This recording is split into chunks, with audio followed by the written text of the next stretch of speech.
Pensamiento de la palabra de Dios en el libro de Apocalipsis. Apocalipsis capítulo 3, versículo 14. Apocalipsis capítulo 3, versículo 14. La palabra de Dios dice: y escribe al ángel de la iglesia en la Odisea. He aquí el amén, el testigo fiel y verdadero, el principio de la creación de Dios, dice esto. ¿Qué les parece si nos ponemos en pie y oramos? Querido Padre Celestial, le damos gracias por estar con nosotros en este lugar. Le damos gracias, Señor, por la presencia de su Espíritu en nuestro medio, y le damos gracias por Cristo Jesús, nuestro Salvador. Amén. Padre, le damos gracias por los amigos y amigas, hermanos y hermanas presentes. Agradecemos por todos aquellos y aquellas que nos siguen en cualquier lugar de la tierra. Y ahora, Padre, le rogamos que el Espíritu Santo nos traiga palabra de vida para la vida eterna. Que no recibamos palabra de hombre, pero la palabra de Jehová, que vive y permanece para siempre. Señor, prepárenos para estar en el Espíritu y comprender las cosas espirituales. Háblenos, Dios. Lo pedimos en el nombre de Jesús. Amén, Señor. Amén. Estamos trabajando con la serie El Espíritu Santo en el tiempo del fin. Y el título para hoy es Testigo Fiel, segunda parte. En el tema anterior estábamos hablando acerca de la palabra testigo. Definimos lo que significa testigo y decíamos que a la luz de la Biblia, cuando se habla de un testigo, significa una persona que tiene experiencia con, tener experiencia con o haber participado de.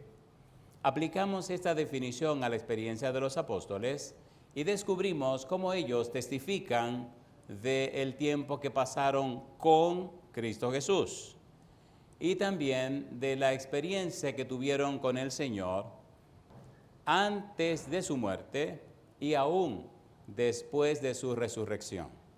40 días pasaron con Jesús después que resucitó, y ellos dicen que después de su resurrección no solamente lo vieron, sino que comieron con él.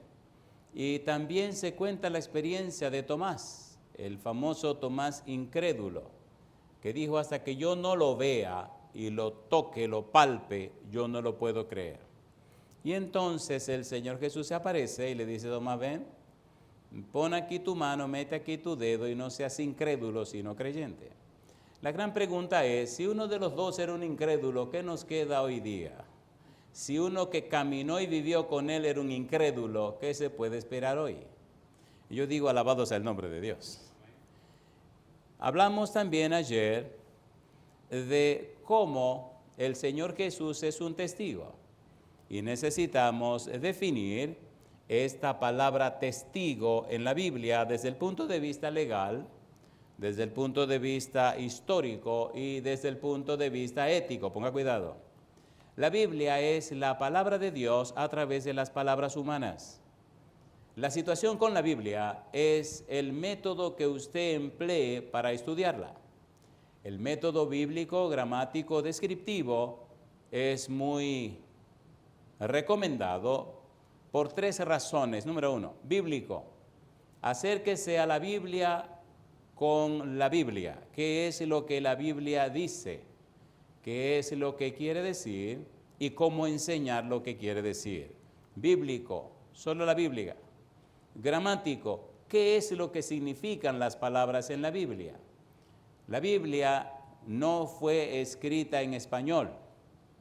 La Biblia se escribió, una parte del Antiguo Testamento en hebreo, otra parte del Antiguo Testamento en el libro de Daniel en arameo, y luego el Nuevo Testamento en griego koiné.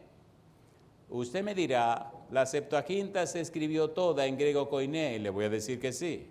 Usted dirá, el Nuevo Testamento mucho se escribió en arameo, y le digo que sí. Pero los idiomas con que empezó todo son hebreo y arameo en el Antiguo Testamento, el libro de Daniel, y luego griego koiné en el Nuevo Testamento. De allí la importancia de conocer el significado de las palabras en la Biblia, porque si no conocemos el significado de las palabras, se nos hace difícil responder algunas preguntas. Necesitamos conocer el significado de una palabra desde el punto de vista del origen de la palabra. Llamémosle a esto el significado etimológico, la raíz de la palabra. Necesitamos conocer el significado de una palabra a partir de la gramática misma de la palabra, un significado gramatical. Número 1, la raíz de la palabra. Número 2, el uso que se hace de la palabra en el sentido gramatical. Y número 3, cómo se aplica esta palabra. Es un significado ponderativo de aplicación. Y cuando usted puede ver estos 3 significados en una palabra, se le ilumina la mente, tiene una idea más clara y acabada de lo que significa. Cuando hablamos de un testigo, cuando hablamos de una persona que ha tenido experiencia con o ha participado de, entonces comenzamos a tener una idea más clara. Los discípulos conocieron a Jesús, comieron con Jesús, caminaron con Jesús, compartieron con Jesús, vivieron en la presencia de Jesús. No tenían un concepto de Jesús, tenían una experiencia con el Señor Jesús. Ahora necesitamos ver rápidamente en la Biblia el significado o valor de la palabra testigo en el sentido legal. San Mateo capítulo 8, 18, versículo 16. Mateo 18, 16. Recuerde, entonces, descriptivo significa que la Biblia se explica a sí misma. Bíblico, gramático, descriptivo. La Biblia explica la Biblia. No necesita los favores nuestros. A mí me parece, yo creo, yo opino, no, un momento. ¿Qué es lo que dice la Biblia? En el sentido legal, la palabra testigo, Mateo 18, 16. ¿Qué dice el versículo 16? Mas si no te oyere, ¿qué dice Jesús? Toma aún contigo a 1 o 2. ¿Y qué dice ahora? Para que en boca de 2 o 3 testigos conste toda palabra. Si alguien peca contra ti, este es el procedimiento, dice el Señor Jesús. San Mateo capítulo 2, versículo 32. ¿Qué dice el versículo 32? San Mateo capítulo 2, versículo 32. Estamos en el sentido legal. Mateo 2, ¿cómo no dice la palabra de Dios? Perdón, Hechos capítulo 2, versículo 32. Hechos capítulo 2, versículo 32. ¿Qué dice el verso 32? Hechos capítulo 2, versículo 32 dice, a este Jesús resucitó Dios, de lo cual, ¿qué dice ahora? Todos nosotros somos, ¿qué cosa? Testigos. ¿Murió o no murió? ¿Murió o no murió Jesús? ¿Lo enterraron o no lo enterraron? ¿Legalmente estaba muerto? ¿Sí o no? Y cuando resucitó y se apareció a los discípulos, legalmente estaba ¿cómo? Estaba vivo. Capítulo 3, versículo número 15. ¿Qué dice el verso 15? Capítulo 3, versículo 15. Y matasteis al autor de la vida, quien Dios ha resucitado de los muertos, de lo cual, ¿qué cosa dice? Nosotros somos testigos. Mire usted lo que dice San Mateo ahora en el capítulo 26, el versículo 65. Ponga cuidado, porque estas son evidencias muy fuertes. Oiga, señor predicador, ¿qué usted está tratando de mostrarnos? Estoy tratando de mostrarle la evidencia bíblica que confirma el hecho de que, número 1, los apóstoles eran testigos. Y número 2, nos enfilamos para ver a Cristo como un testigo, siendo un ser divino, como un testigo, haciéndose un hombre. Recuerde que la palabra Laodicea significa juicio del pueblo o pueblo juzgado. Recuerde que el 22 de octubre de 1844 empezó un juicio en el cielo, justo cuando empieza la historia de la iglesia de Laodicea. Recuerde que cada día que usted vive en esta tierra, en este tiempo, lo vive delante de un juicio que se celebra en un tribunal celestial. Recuerde que no estamos fuera del foco, estamos dentro del foco bíblico. Hay una escena de juicio, se está celebrando un juicio en el cielo. Esta escena de juicio tiene que ver, 1 Pedro capítulo 4, con los cristianos. Se le hace juicio a los que tienen su nombre en el libro de la vida. Si usted no tiene su nombre en el libro de la vida, no se preocupe. A usted se le hará juicio durante el milenio y luego se le hará otro juicio al final del milenio, pero usted estará completamente perdido. Asegúrese ahora, amigo o amiga, de tener su nombre en el libro de la vida para que se le haga el juicio ahora y usted tenga a Cristo como su abogado defensor. Asegúrese de eso ahora, que es el problema de la Odisea. La Odisea se ha ido tan lejos del foco bíblico que dejó a Jesús afuera.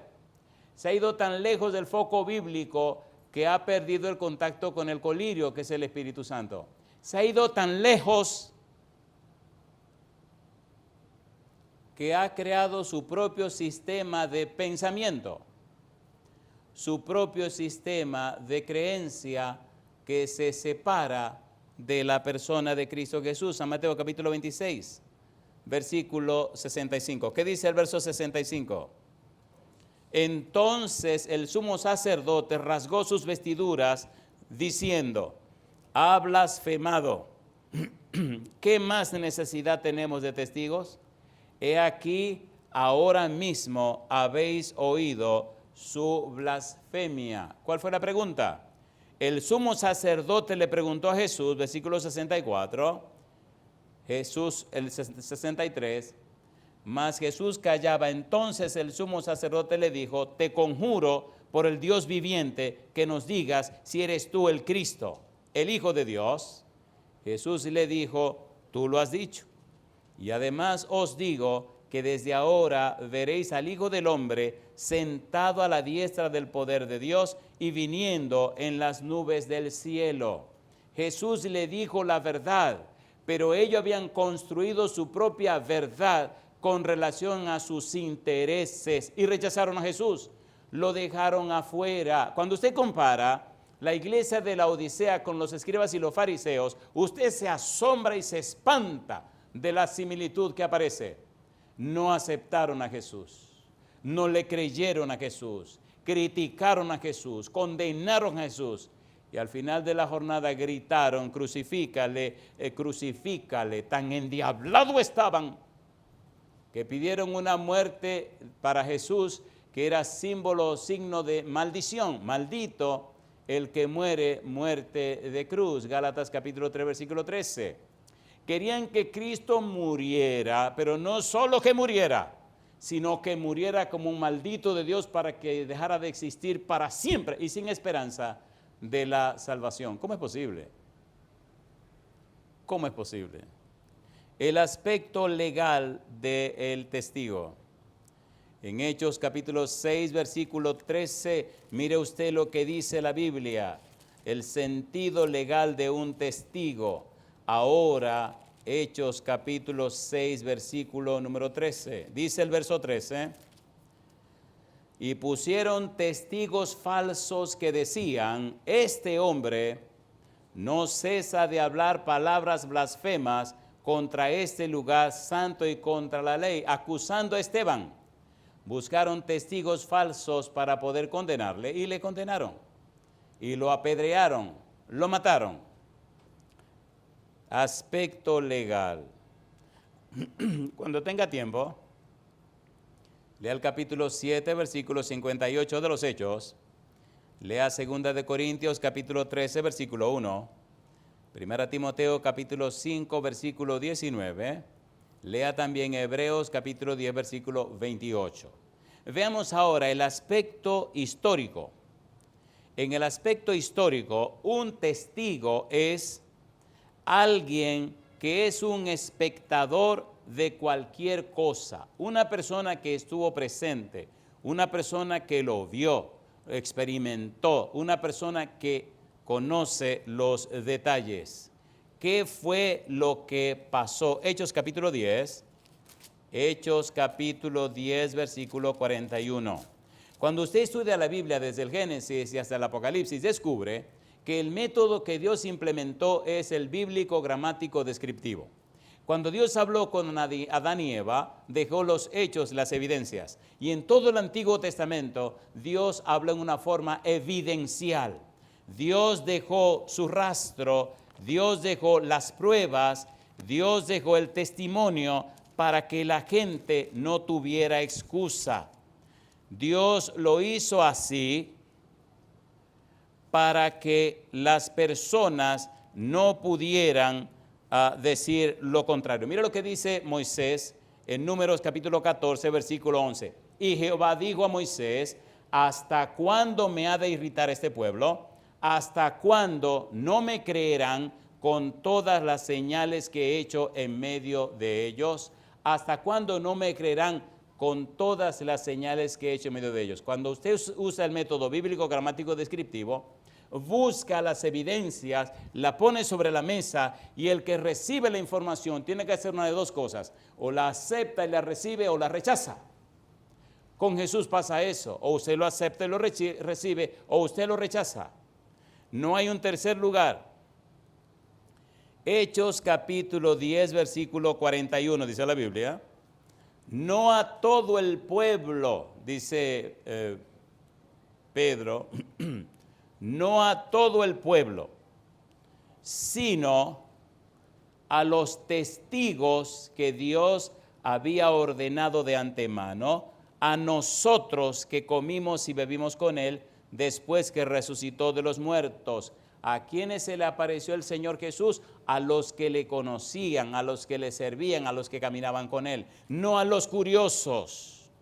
Se le presentó a aquellos que habían caminado, habían transitado la vida con él. Aspecto histórico. Primera de Timoteo capítulo 6, versículo 12. Vamos a terminar con esta parte para entrar en la parte más emocionante.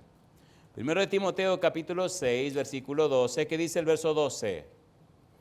Pelea la buena batalla de la fe, echa mano de la vida eterna, a la cual asimismo fuiste llamado. ¿Y qué dice ahora? Habiendo hecho la buena profesión delante de ¿quiénes? De muchos testigos. Aspecto histórico: la gente te conoce. La gente sabe quién eres. Pelea, batalla, prepárate. Esto no es un juego, esto es una guerra. Y así sigan apareciendo evidencias.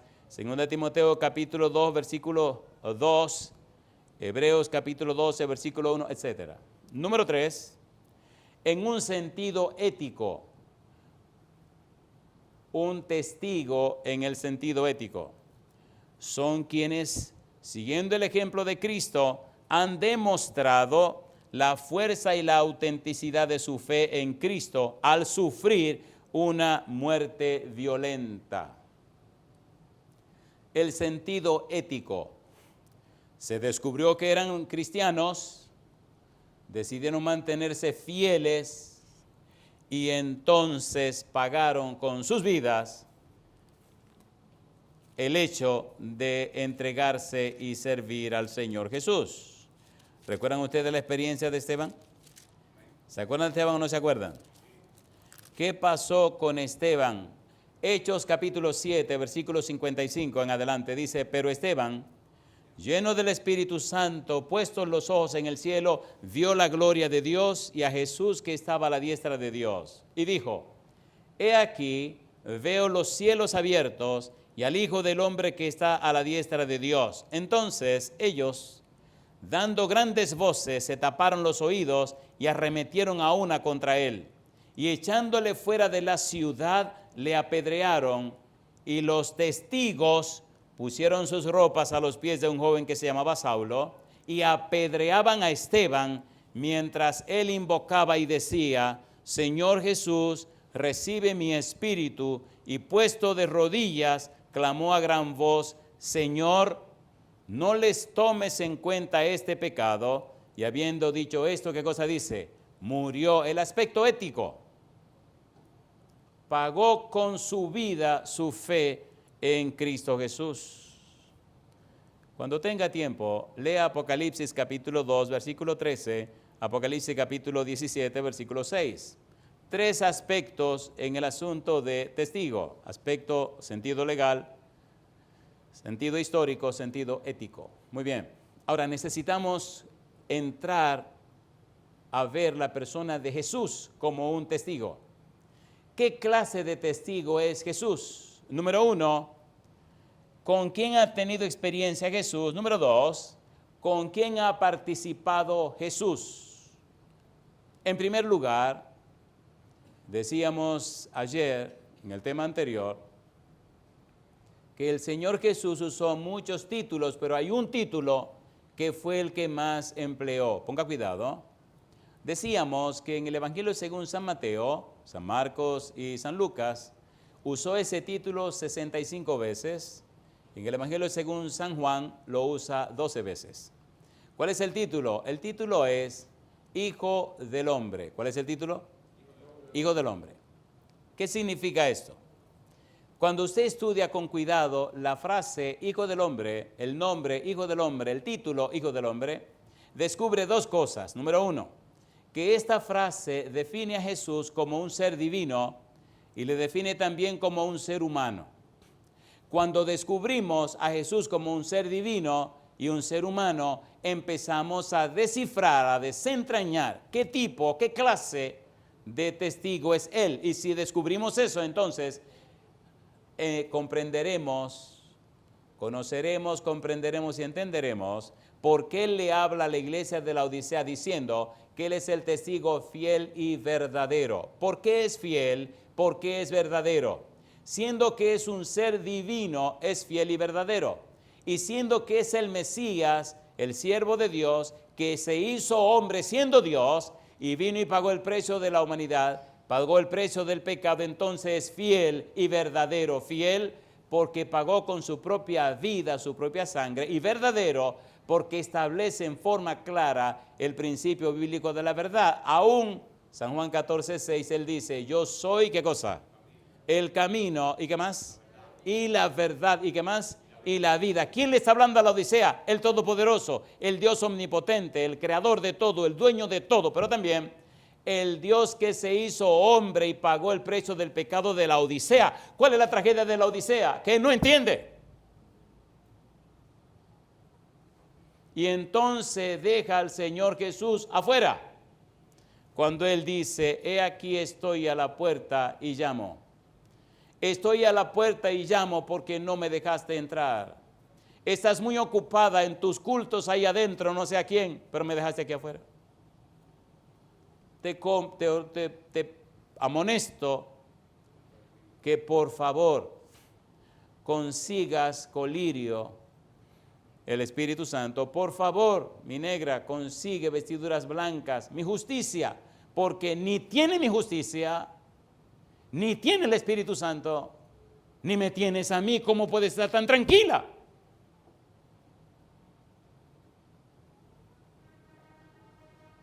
Sin embargo, la Odisea sigue su camino.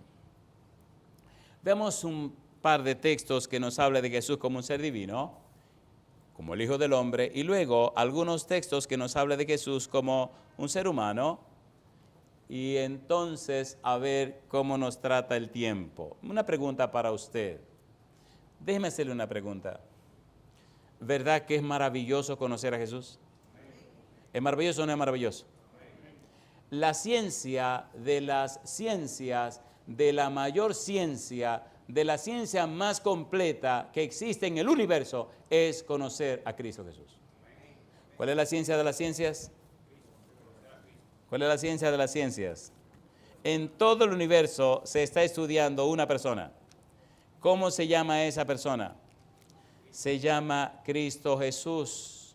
Leímos hace un par de días por ahí, Colosenses capítulo 2, versículo 1 al 3, donde dice Pablo, porque quiero que sepáis cuán gran lucha sostengo por vosotros y por los que están en la Odisea y por todos los que nunca han visto mi rostro, para que sean consolados sus corazones, unidos en amor, hasta alcanzar todas las riquezas de pleno entendimiento, a fin de conocer el misterio de Dios el Padre y de Cristo. ¿Y qué dice ahora? En quien están escondidos, ¿qué cosa? Todos los tesoros de la sabiduría y del conocimiento. Mi pregunta, si en Cristo están escondidos todos los tesoros de la sabiduría y el conocimiento, y el vastísimo universo está interesado en tener conocimiento y sabiduría, ¿a quién están estudiando? ¿A quién están estudiando? Romanos capítulo 11, versículo 33. ¿Quién es el centro de la ciencia de la salvación? ¿Quién es el centro de la ciencia de las ciencias que se estudia en todo el universo, incluyendo en el mismo cielo? Romanos capítulo 11, versículo 33, ¿cómo dice la Biblia? Oh profundidad de las riquezas, de la sabiduría y de la ciencia de Dios, cuán insondables son sus juicios e inescrutables sus caminos. Todavía el universo se pregunta, ¿cómo fue posible que el todopoderoso Miguel haya nacido como un indefenso bebé y haya estado en el vientre de una humana bebé también? ¿Cómo es posible que el que creó el vastísimo universo haya sido amamantado por una simple criatura humana? ¿Cómo es posible, se preguntan, que haya estado durante 9 meses en el vientre de esa criatura? ¿Cómo es posible, se preguntan, que el creador y sustentador de todo lo que existe en el universo entero caminara por la tierra como un indefenso ser humano? Ciencia de las ciencias. Y los seres humanos entonces desprecian ese conocimiento, y los seres humanos entonces rechazan ese conocimiento, y los seres humanos entonces inventan un conocimiento sin sentido. Lea Romanos capítulo 1, versículo 18 al 32, para que tenga una idea de cómo pasó con los antediluvianos y cómo está repitiéndose ahora, y cómo es posible que la Odisea no conozca, comprenda y entienda su situación y su realidad. ¿Cómo es posible que la Odisea se haya entretenido por tanto tiempo, 179 años, solamente rumiando los resultados de la historia, de la teología y de la religión, desde la creación hasta el día de hoy, y no descubre el llamado del esposo, el llamado de Jesús, la carta de amor que escribe? San Mateo capítulo 19, versículo 28, el Hijo del Hombre como un ser divino. Mire qué cosa linda. San Mateo capítulo 19, versículo 28. Mateo 19, 28. Dice el versículo 28. Y Jesús les dijo, ¿qué les dijo? De cierto os digo que en la regeneración, cuando el Hijo del Hombre se siente en el trono de su gloria, vosotros que me habéis seguido, también os sentaréis sobre 12 tronos para juzgar a las 12 tribus de Israel. Mi pregunta, ¿tiene Cristo un trono? A ver, ¿sí o no? Sí. En el libro de Hebreos, capítulo 1, versículo 8, dice que el Hijo tiene su trono. En Apocalipsis, capítulo 3, versículo 21, Cristo dice, al que venciere, yo le daré que se siente conmigo en mi trono, como yo he vencido y me he sentado con mi Padre en su trono. Por tal razón, este Hijo del Hombre, este Cristo Jesús, es un ser que tiene su propio trono, es un ser divino. San Marcos, capítulo 2, veamos algunos textos más acerca de este aspecto. San Marcos capítulo 2, la Biblia es hermosa. San Marcos capítulo 2, versículo 10.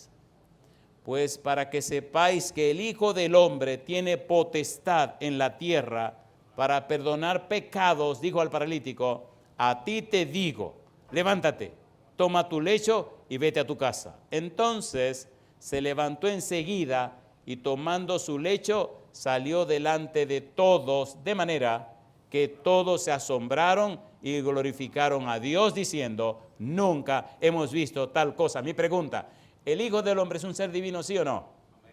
¿Sí o no? ¿Puede perdonar pecados? Yo digo alabado sea el nombre de Dios. Oiga, una pregunta para usted. ¿Y él no fue ese que dio la vida por usted? A ver, ¿sí o no? ¿Y no fue ese Cristo Jesús que derramó hasta la última gota de su sangre por amor a usted y para la salvación suya? A ver, ¿sí o no? Pues sí. En el capítulo 8, versículo 38, la Biblia es maravillosa. Marcos 8, 38, ¿cómo dice?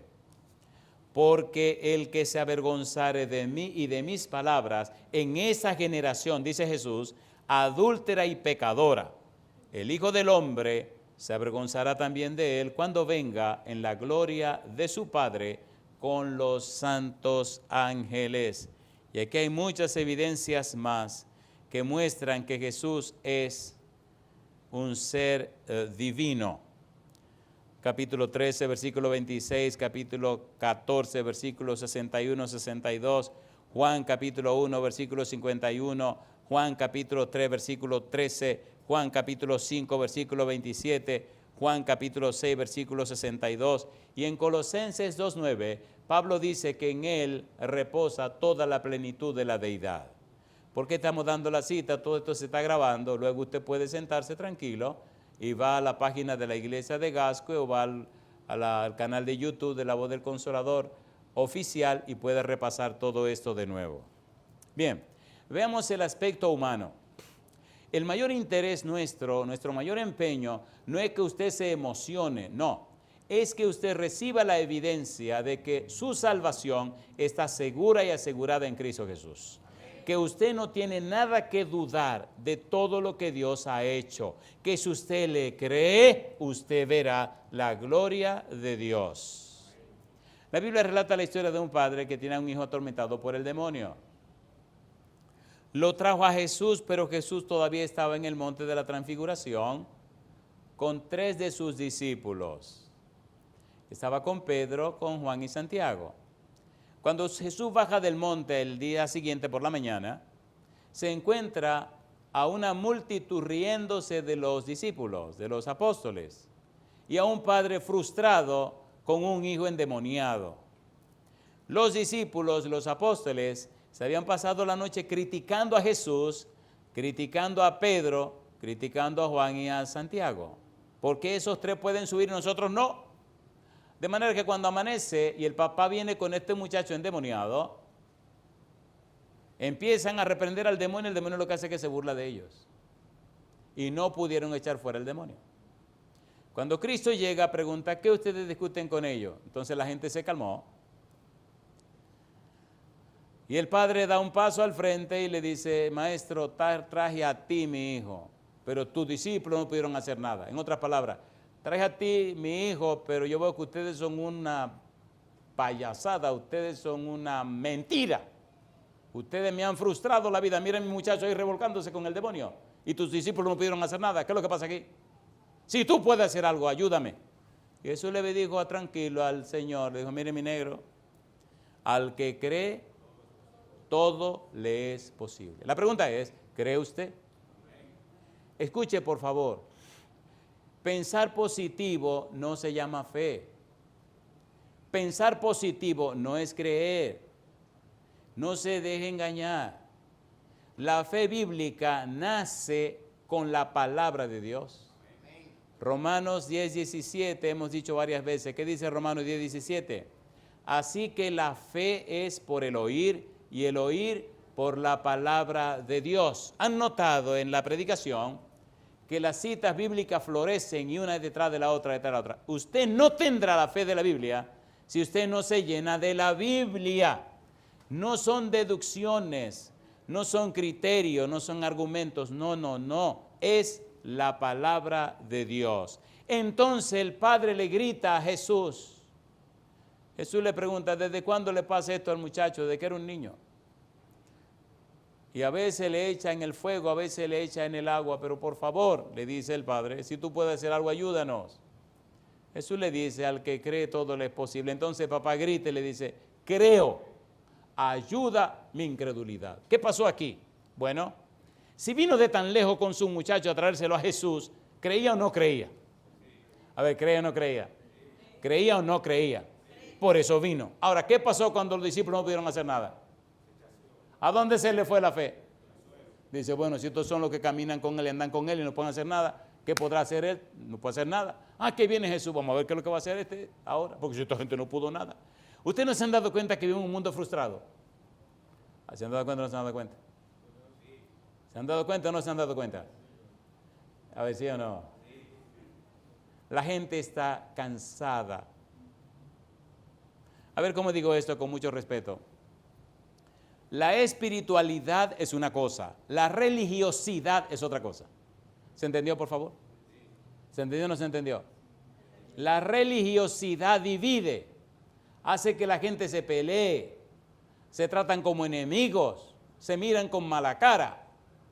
La espiritualidad te acerca al Espíritu de Dios y hace que te ponga a tono y en la frecuencia del Espíritu de Dios. ¿Se entiende o no se entiende? Ahora el Padre entonces grita, creo, ayúdame incredulidad. El Señor Jesús reprende al demonio se va, agarra al muchacho y le dice, aquí tiene tu muchacho. La pregunta mía para usted, ¿usted le cree a Jesús? ¿Usted está seguro que le cree a Jesús? ¿Cómo puedo saber que le creo? La Biblia. La Biblia. La Biblia, por favor. La Biblia. Lea la Biblia. Apréndase la Biblia. Cuando abra la boca, trate de citar los pasajes de la Biblia. No caiga preso de los argumentos, de los criterios, de las ideas, de las... No. La Biblia. Créale a Dios. El aspecto humano de Jesús. San Mateo capítulo 17, versículo 12. Veamos ahora al Hijo del Hombre como humano. Tenemos razones más que suficientes de verle al Hijo del Hombre como un ser divino. Ya vimos algunas ideas. Pero mire ahora el aspecto humano. Mateo 17, 12. ¿Qué dice el verso 12? Mas os digo que Elías ya vino y no le conocieron, sino que hicieron con él todo lo que quisieron. ¿Qué dice Jesús ahora? Así también el Hijo del Hombre padecerá de ¿quiénes? De ellos. Mi pregunta, ¿lo escupieron? ¿Lo abofetearon? ¿Sí o no? ¿Le entraron a palos? ¿Lo flagelaron? ¿Sí o no?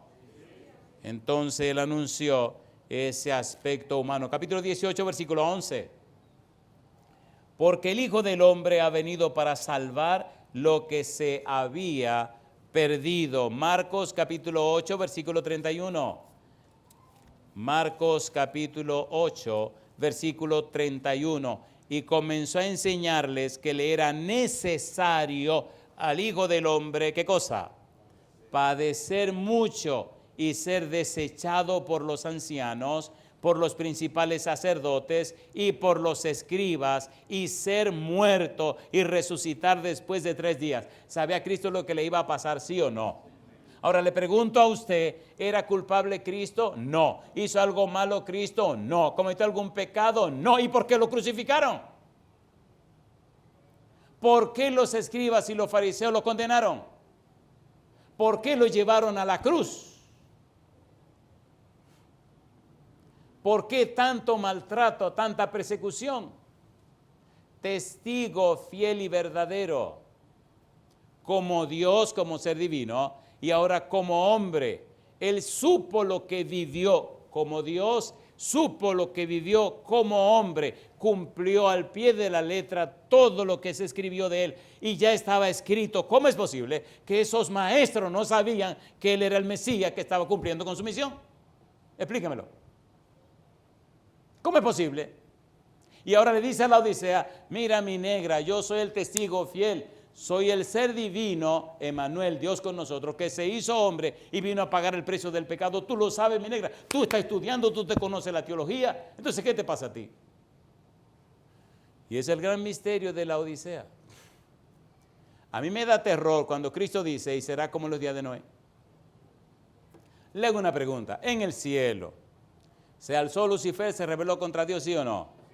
¿Sí o no? ¿Tuvo paciencia Dios con Lucifer? Sí. ¿Llegó un momento donde tuvo que sacarlo del cielo? Sí. Los escribas y los fariseos. ¿Cuántos años vivió Cristo en la tierra? 33 años y medio. ¿Lo conocieron desde que nació en Belén, sí o no? Vinieron los sabios de Oriente y le dijeron, ¿dónde está el niño rey que ha nacido? Y desde ahí comenzaron a rechazarlo. ¿Se crió en Nazaret o no se crió en Nazaret? A ver si o no. Y lo rechazaron. Empezó a predicar, un predicador itinerante en la calle, hacer milagros de maravilla. Lo rechazaron. Y al final se le encaramó el demonio y se pusieron tan rabiosos que pidieron su muerte. ¿Pero por qué? No hace daño a nadie, no maltrata a nadie, sana a los enfermos, resucita a los muertos, hace milagros y maravillas. ¿Por qué ese odio tan mordaz? Cumple con todas las profecías bíblicas que anunciaban su venida. ¿Qué pasó? San Juan capítulo 5, versículo 39, dice Jesús, escudriñad las escrituras porque a vosotros parece que en ellas tenéis la vida eterna. Ellas dan testimonio de mí y de mí escribió Moisés, dice en los versículos siguientes. O sea, ¿pero qué pasó? Una cosa que no se explica. ¿Qué pasa con la Odisea hoy día? Lo mismo.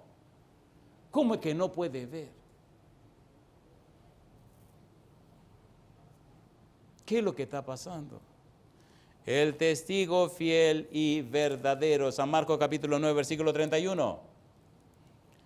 Porque enseñaba a sus discípulos y les decía, el Hijo del Hombre será entregado en manos de hombres y le matarán, pero después de muerto resucitará al tercer día. ¿Cómo se me explica a mí? Que esa gente no se diera cuenta, número uno, que Cristo estaba cumpliendo la profecía bíblica. Número dos, que estaban delante de nada más y nada menos de Emmanuel, Dios con nosotros, el creador del universo. ¿Cómo que no se dieron cuenta? Jesucristo. Capítulo 10, versículo 33, San Marcos. Marcos 10, 33, he aquí subimos a Jerusalén y el Hijo del Hombre será entregado a los principales sacerdotes y a los escribas y le condenarán a muerte y le entregarán a los gentiles. ¿Cómo se explica? ¿Cómo se entiende eso? Que su pueblo, que conoce la ley, que conoce el principio, que conoce las profecías bíblicas, que conoce toda la economía bíblica, condene a su rabino, condene a su Mesías y lo tomen y se lo entreguen a los gentiles para que los gentiles lo maten. Hasta Pilato dice, pero espérense un momento, este tipo es inocente, yo no encuentro en él ningún problema. Le voy a dar una pela y se lo voy a entregar para que se lo lleven. No, no, no. Oiga, ¿verdad que me estoy dando a entender? A ver, ¿sí o no? ¿Cómo se explica eso? El mismo problema de la Odisea. No quiere entender. No, no, no. O es como yo digo o no. Cristo dice, no, mi negra, así no es. Así no es. Tú dices que eres rica, te has enriquecido y que no tienes ninguna necesidad, pero es mentira, eso no es verdad, tú no estás así, eso no es tu realidad. Mira, mi negra, tu realidad es que tú eres una desventurada, pobre, miserable, ciega y desnuda. Si Cristo dice que es así, es como yo quiero, como dice Jesucristo. Entonces, ¿por qué cambiamos? Porque estamos tirando para el otro lado. Y esa es la lucha que tiene 179 años. Y las cosas siguen igual. Y no es que aquí sí, allá no y para allá. No, no, no. Este problema se está dando en el mundo entero. ¿Qué significa esto? Que no es un asunto institucional, es un asunto personal, es un asunto de cada uno. Es que cada uno tiene que preguntarse, bueno, ven acá, ¿cuál es la situación mía? ¿Cuál es mi caso delante de Dios? Y tomar una decisión. La decisión es creerle a Jesús, abrirle la puerta, aceptar lo que Él ofrece. Él ofrece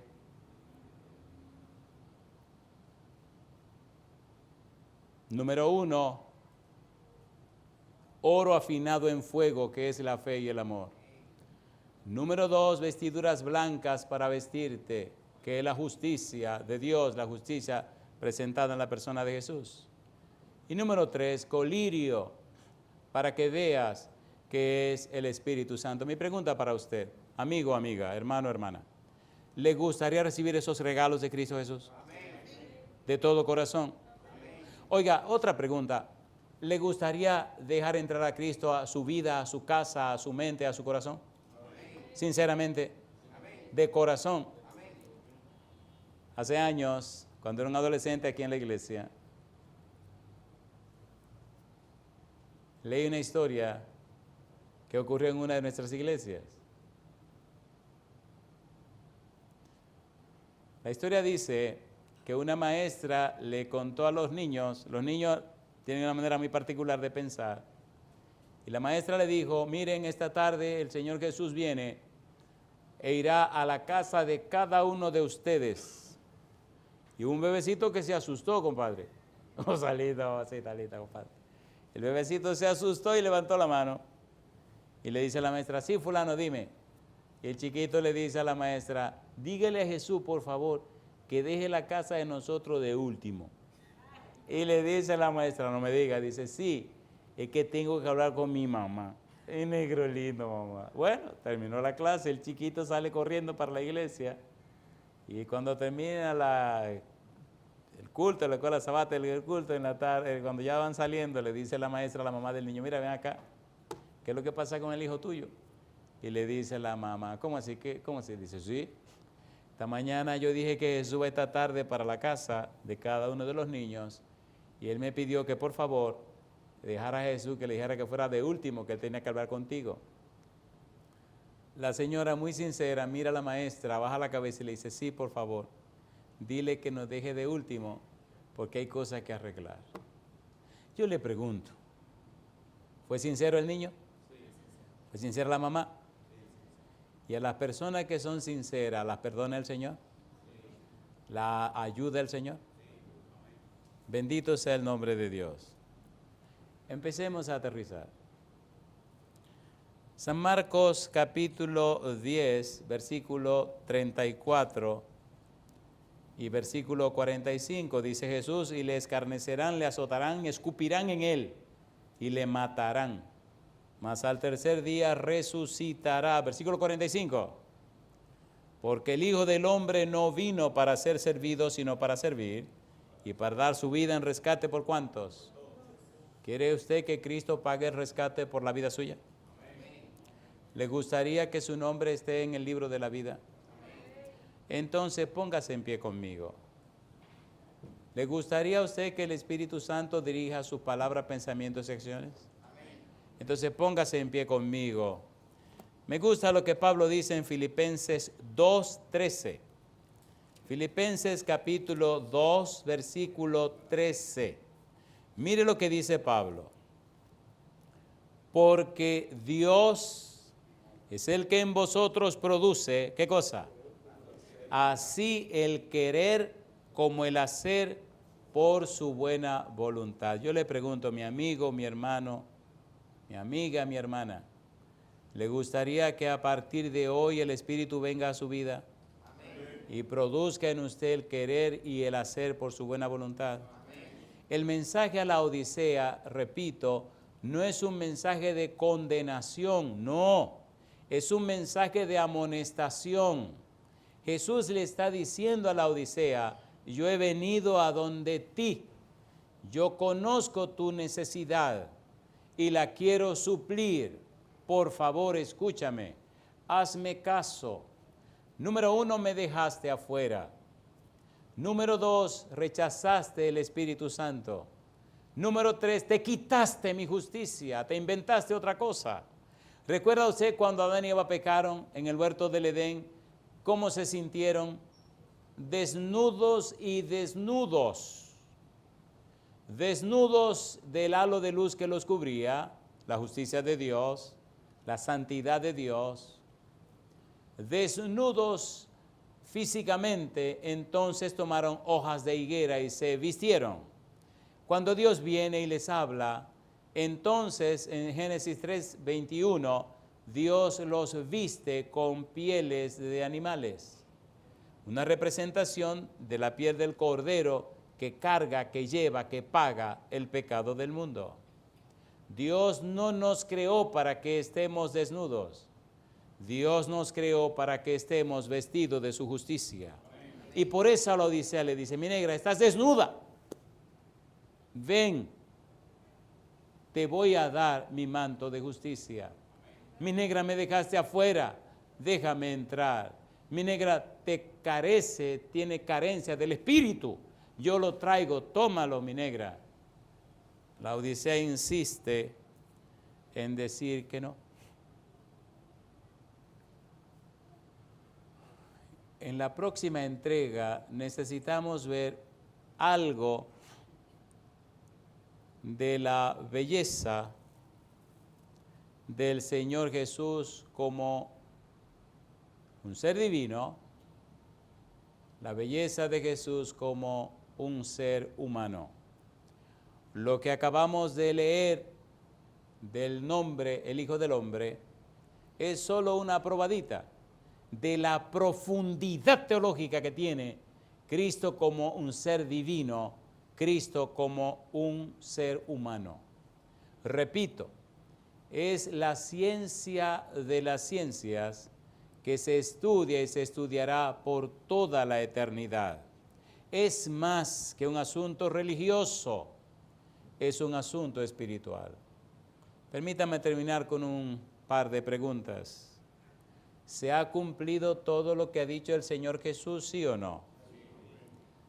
Pregunto, ¿le gustaría a usted, mi amigo, mi amiga, en este tiempo final, convertirse en un ejemplo, un testimonio del cielo para que otras personas puedan conocer a Cristo y alcanzar salvación y vida eterna? Amén. Recuerde que la salvación es Cristo Jesús. Recuerde que Cristo nos envió a predicar el Evangelio, que es Cristo Jesús, por testimonio. Y aquí viene la pregunta final, mi amigo, mi amiga, mi hermano, mi hermana. ¿Acepta usted darle a Dios todo derecho legal espiritual para que el Espíritu Santo venga a su vida, la cambie, la transforme, abra las puertas de su corazón, Cristo pueda entrar, morar dentro de usted y empezar una vida nueva para la gloria de su nombre? Amén.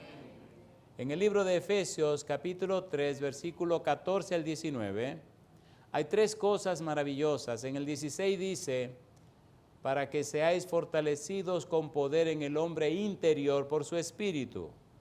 Sigue diciendo más adelante, para que habite Cristo por la fe en vuestros corazones. Y finalmente termina diciendo, para que seáis llenos de toda la plenitud de Dios. Mi pregunta para usted, ¿le gustaría tener esa experiencia? Amén. Yo tengo un desafío hoy. Esta es la noche de los desafíos.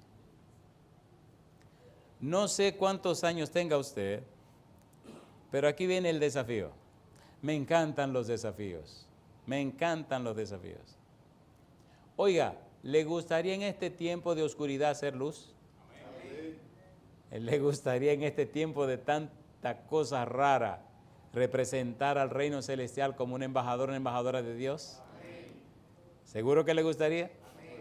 ¿Le gustaría vestirse el traje de Cristo Jesús y andar por la calle y que los demonios y la gente vean que usted está vestido o vestida de Cristo Jesús? Amén. ¿Usted se imagina eso? Qué cosa linda. Los demonios saben de quién usted está vestido y los que lo siguen también. Aquí viene el desafío. ¿Se atreve usted desde hoy a dar un paso al frente y decirle al Señor, heme aquí, envíame a mí? O como se suele decir, yo iré. Amén. Aquí viene una pregunta que hay mucha gente que no le gusta que la haga, pero aquí va. ¿Tiene usted 30 años o menos? Puede levantar la mano si tiene 30 años o menos, por favor. Los que tienen 30 años o menos. Si tiene más de 30, no la levante. 30 años o menos. Oye, pero que ganamos nosotros los que tenemos más de 30. 30 años o menos. Ay, mamacita linda. Muy bien. Si usted tiene 30 años o menos, yo le felicito. Usted es una persona joven. Pero los que tenemos más de 30 también tenemos derecho a testificar de Jesús. Termino con mi pregunta. Con menos de 30 o más de 30, los años que usted tenga, ¿se atreve a aceptar el desafío? Amén. No es que el mundo sea esto o aquello. Es que ahí afuera la gente quiere ver a Jesús. Amén. Pero recuerde que el mensaje a la Odisea no es para lo de afuera. Es para usted y es para mí. Es una carta de amor. Cuando usted recibe una carta de amor, ¿qué hace con la carta de amor? En mi casa hay una cajita llena con muchos papelitos amarillos. Cosa linda. Mamacita linda, compadre. Oiga, Ahí la doña Esther, la esposa del pastor, guarda cosas que hay, mamacita linda, caramba. Son cartas de amor. ¿Tiene usted carta de amor? Doña Esther, discúlpeme, pero yo le estoy diciendo aquí en público. Me encantaba escribir y escribir cartas de amor. A veces no encontraba en qué, y en los aviones agarraba una servilleta y llenaba una y llenaba la otra. Y ahí tiene doña Esther toda su carta de amor. La Biblia es una carta de ¿qué? Y el mensaje lo dice, es una carta de ¿qué? De amor. Pregunto a las damas, queridas hermanas, amigas, ¿aceptan ustedes esa carta de amor de Cristo Jesús? Amén. Entonces, si usted la acepta, mi amiga, si usted lo acepta, mi amigo, levante la mano conmigo y terminemos con una oración, porque al final de la historia se verá si usted aceptó el mensaje o no lo aceptó. En cualquier lugar de la tierra he podido ver a muchas personas entregarse a Cristo Jesús a través del santo bautismo, con una clara conciencia del llamado que están aceptando. Si usted sabe que está preparado o preparada para tener su nombre en el libro de la vida, háblese con el anciano, el pastor de la iglesia, y haga sus arreglos para el momento que usted decida o determine. No haga esperar al Señor para poner su nombre en el libro de la vida. Permítale al testigo fiel que cumpla su misión en la vida suya. Si usted dice sí a este maravilloso llamado de ser el embajador, la representante del cielo, levante la mano conmigo y oremos. Querido Padre Celestial, le decimos sí. Aceptamos a Jesús como nuestro único y suficiente Salvador. Decimos sí al llamado del testigo fiel. Aceptamos a Jesús como el testigo en nuestra vida. Le aceptamos como nuestro Dios, nuestro Señor y nuestro dueño, y le aceptamos también como nuestro único y suficiente Salvador. Aceptamos su sangre derramada en la cruz para lavar y limpiar todos nuestros pecados. Aceptamos su Espíritu Santo para que more en nosotros y nos transforme a su imagen y semejanza. Aceptamos, Señor, su palabra. Querido Padre Celestial, aceptamos el desafío de ser sus representantes. Aceptamos, Señor, ser su voz en este tiempo de tantas dificultades. Aceptamos ser luz en la oscuridad de este mundo. Aceptamos, Señor, caminar de la mano con usted, como lo hiciera Enoc. Aceptamos ser su voz, como lo hiciera Noé, en un mundo de incredulidad.